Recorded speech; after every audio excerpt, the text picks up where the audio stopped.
बिस्मिल्लाहिर्रहमानिर्रहीम। Welcome to psychology hub.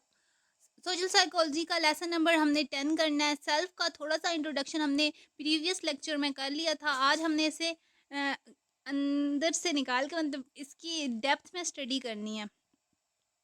Self होती क्या है इस लेक्चर में हमने बेसिकली सबसे पहले हमने देखना है कि डेवलपमेंट ऑफ सेल्फ अवेयरनेस कैसे शुरू होती है एक इंसान में, एक बच्चे में, किस एज से शुरू होती है। उसके बाद हमने देखते हैं कि जो हमने पिछले लेक्चर में पढ़े थे प्राइवेट सेल्फ अवेयरनेस और पब्लिक सेल्फ अवेयरनेस, उसके क्या इफेक्ट्स होते हैं, नेगेटिव इफेक्ट्स कौन से होते हैं और पॉजिटिव इफेक्ट्स कौन कौन से होते हैं। उसके बाद आता है सेल्फ स्कीमाज।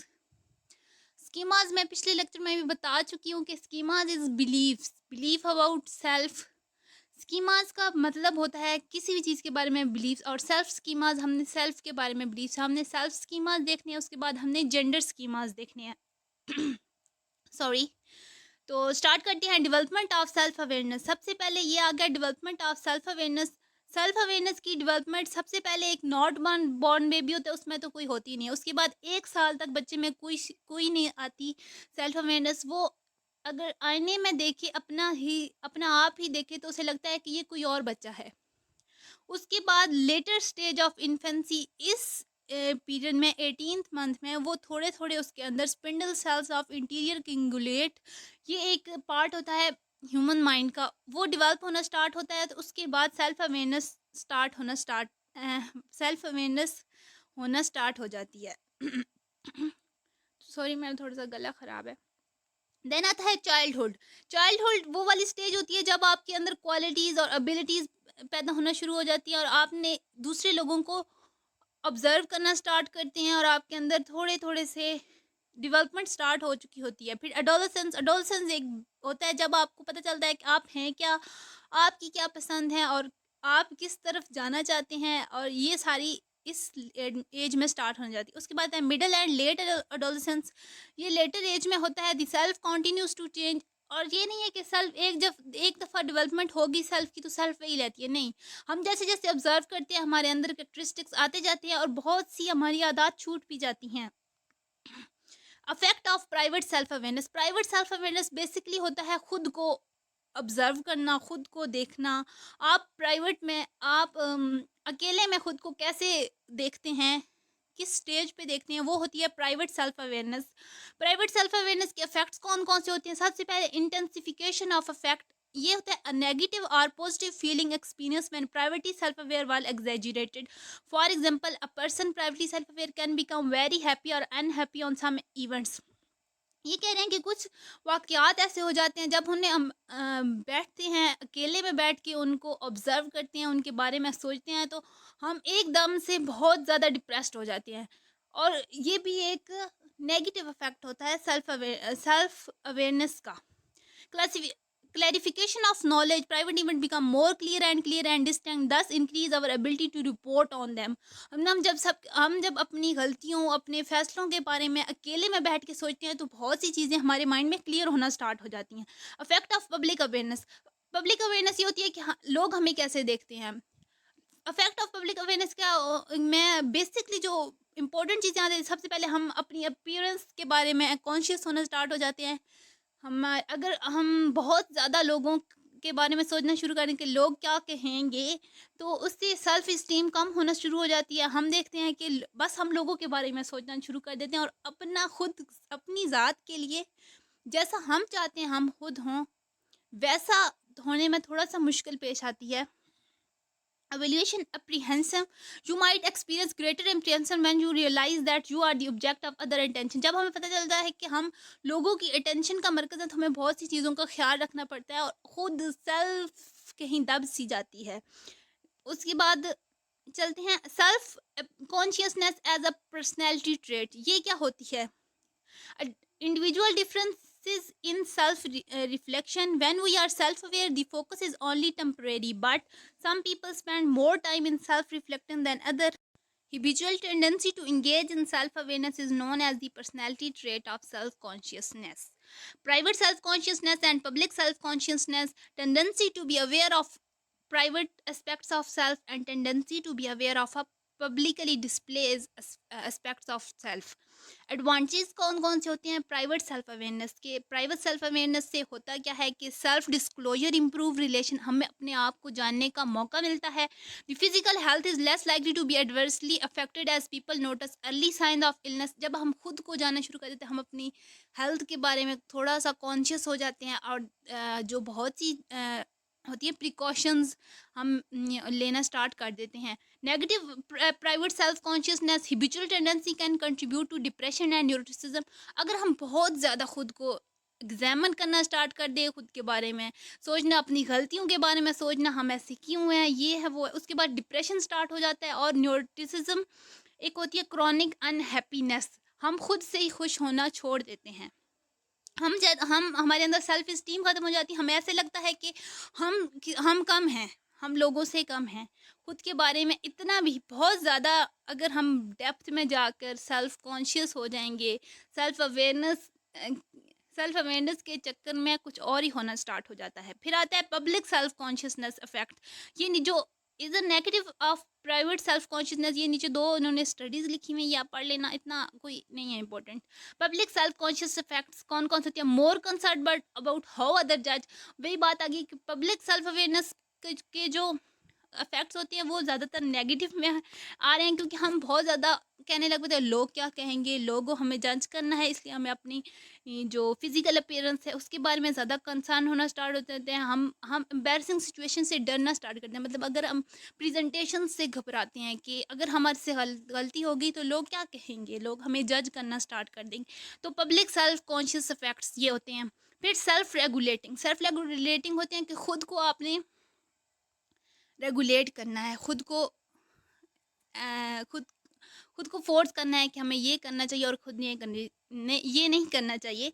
जब पढ़ते हैं इसमें क्या है, self regulating is the most important function of self which is associated with I aspect of self. During this course of our everyday life we perform countless activities in which we don't have to think as they have become habit, but we have to sometimes consciously control and exert a lot of cognitive effort in this process. It refers to the way in which people control and direct their action.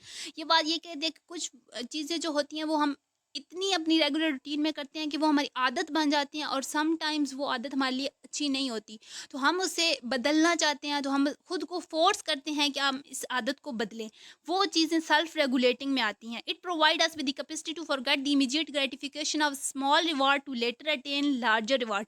ये होता है कि हम अगर यहाँ example ले सकते हैं कि अगर हमने अपना वेट लॉस करना है, तो हमें जो खुशी एक केक खाने में मिल रही है, छोटी सी खुशी, अगर वो हम केक नहीं खाएंगे, अगर हम वो थोड़ी सी हम अपने आप को थोड़ा सा कंट्रोल खुद पे करेंगे, तो लेटर ऑन हमारी हेल्थ अच्छी रहेगी, बहुत ज़्यादा वेट गेन नहीं होगा। जो वेट गेन भी बहुत बड़ी इशू होती है अगर हेल्थ पॉइंट ऑफ व्यू से देखा जाए।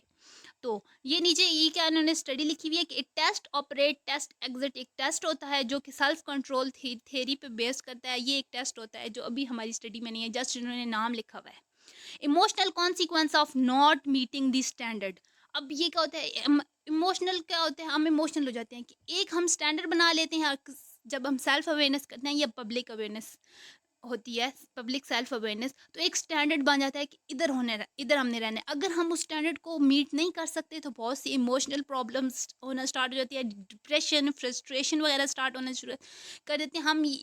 वही बात होगी, हम कहते हैं कि हम अगर एक पॉइंट रखते हैं कि हमें ये अचीव करना है और हम वो अचीव नहीं कर सकते किसी भी वजह से, तो हम खुद पे डिप्रेशन को फ्रस्ट्रेशन को सवार कर लेते हैं, जो कि ऐसा नहीं होना चाहिए। Self regulating failure. अब सेल्फ रेगुलेटिंग फेलियर क्या होता है कि हम अपने आप को किसी चीज़ के लिए फोर्स करते हैं और वो हमसे नहीं होता, तो हम इसके ऑपोजिट नेगेटिव इफेक्ट्स में चले जाते हैं। इधर हम एक एग्जांपल लेती हूँ तो आपको सही समझ आएगा। इधर एक एग्जांपल है, उन्होंने भी दी हुई है कि अगर आप कहते हैं कि मुझे कंट्रोल करना है अपनी डाइट को आपने कंट्रोल करना है और आप कंट्रोल नहीं कर पाते और आपको गुस्सा जब आता है तो आप बहुत ज़्यादा खाना शुरू करते हो, तो वो सेल्फ रेगुलेटिंग फेलियर हो गया कि आपने जितनी मेहनत की है वो सारी तो ज़ाया होगी। आप एक ही वक्त में फ्रस्ट्रेशन में गुस्से में आप बहुत ज़्यादा खाना स्टार्ट कर देते हैं, that is self regulating failure. Then यहाँ पे एक छोटी सी की हुई है, एच एक्सरसाइज डिप्लाइड सो ये क्या है, Baumeister et 1998 maintain the self regulating on one task make it harder immediately self regulate on unrelated task. For example, you did not go to a party because of exams and found, ये इन्होंने example दी हुई है बहुत अच्छी, कि आप अगर आप कहीं जाना चाहते हैं, पार्टी है, आपके एग्जाम्स हैं, आप डिसाइड करते हैं कि आप नहीं जाओगे, पूरी फैमिली जा रही होगी, आप कहोगे कि नहीं मैं नहीं जाऊँगा, तो उस वक्त तो आपने अपने लिए डिसीजन लिया, अपनी बेहतरी के लिए डिसीजन लिया, अपने सेल्फ रेगुलेट किया। लेकिन जब सब पार्टी से आ जाते हैं और आपको फिर गुस्सा आता है कि मैं तो गया ही नहीं आप किसी को नहीं कह रहे कि मैं नहीं गया, लेकिन आप अपने जो छोटे बहन भाई हैं उन पे गुस्सा करना स्टार्ट कर देते हो, फजूल में गुस्सा स्टार्ट कर देते हो। हालांकि आपको अंदर से गुस्सा इस बात का है कि आप पार्टी में नहीं गए, आपने एंजॉय नहीं किया। That is a self regulating failure. खुद ही अपने फैसलों पर आपको एतमाद नहीं है, आप उनको लेके नहीं चल सकते। आगे आ गया self schema is about self concept, self की बिलीफ। अब हम कुछ बिलीफ्स बना लेते हैं। यहाँ क्या है, computer metaphor the subject self consist of a program component and the me is the data of the computer. ये तो एग्जांपल दी हुई है। A schema is the cognitive structure that represent knowledge about some stimulus. The term schemas has been borrowed from cognitive psychology. Based on our experience we have schemas about things, people and events। कि हमारी ज़िंदगी में कोई भी लोग आते हैं, events होते हैं, हम उन्हें देख के बिलीव्स बना लेते हैं। तो वो जो बिलीव्स होते हैं वो सेल्फ स्कीमाज हम उनको कहते हैं। यहाँ नीचे एक एग्जांपल दी हुई है कि योर सेल्फ कॉन्सेप्ट, ये जो 14 ट्रेड्स दी हुई हैं, आपने खुद देखना है कि आप में कौन सी ट्रेड्स ज़्यादा हैं और कौन सी कम है। देन ये जो बनी हुई है, ये डायग्राम जो बनी हुई है, ये क्या है कि जो आपके अंदर जो ट्रेड्स ज़्यादा हैं वो आपके बहुत नज़दीक होंगी, और जो नहीं है वो इस डायग्राम में उन्होंने दूर ज़ाहिर की हुई हैं। ये लिखा हुआ है कि हाईली वैल्यूड सेल्फ स्कीमा, जो आपके अपनी बिलीफ है ना कि मुझ में, मैं क्रिएटिव ज़्यादा हूँ, मैं ऑनेस्ट ज़्यादा हूँ, आपके अपने बिलीफ्स हैं जो आपने खुद से बनाए हैं। आगे अगर जेंडर स्कीमास क्या होता है जी, जेंडर के बारे में बिलीफ बेसिकली 6 to 7 years की उम्र में बनना स्टार्ट हो जाते हैं, और उसके बाद ये आगे आप कंटिन्यू करते हैं। The self labeling known as gender identity is the identification of one self as the male और female and internalization of this fact that one self concept knowing that I am a girl and I am a boy is one of the core building block of child development self theory।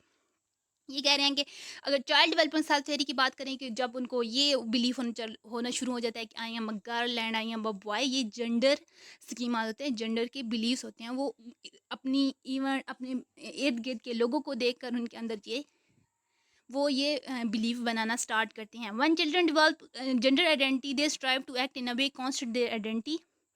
क्या इन्होंने छोटी छोटी बातें लिखी हैं, ये एक दफ़ा पढ़ लेना, कोई नहीं, इतनी इंपॉर्टेंट कोई नहीं है, एक दो इन्होंने एग्जांपल्स की हुई हैं। Culture shape of structure culture shapes the structure of self concept. ये क्या कह रहे हैं कि जो हमारा कल्चर है वो सेल्फ कॉन्सेप्ट को बनाने में अहम किरदार अदा करता है। At the beginning of this chapter I asked you to compliment how you be describing yourself 20 times। Sociologists Manford Cohen and Thomas M.C. Partland devised the 20 statement test TST test इन्होंने 1954 में दिया था। A common technique used to analyze one ST response is to code each response into 4 categories: physical self, description, identity, self in term. इन्होंने एक example दी हुई है that I के बारे में कि मैं क्या हूँ। एक एग्जांपल TST टेस्ट को इन्होंने एक्सप्लेन किया हुआ, इतना इंपॉर्टेंट नहीं है इसलिए ज़्यादा एक्सप्लेन नहीं करनी, आप एक दफ़ा पढ़ लें। अगर आपको समझ ना आई तो आप बता देना, मैं TST टेस्ट की एक शॉर्ट सी वीडियो बना दूँगी। दैट वीडियो बहुत लंबी होती जा रही है इसलिए मैं इधर बंद कर रही हूँ। होप सो आपको समझ आ रही हो मेरी। दैन टिल देन अल्लाह हाफिज़, अगले लेक्चर में मुलाकात होती है।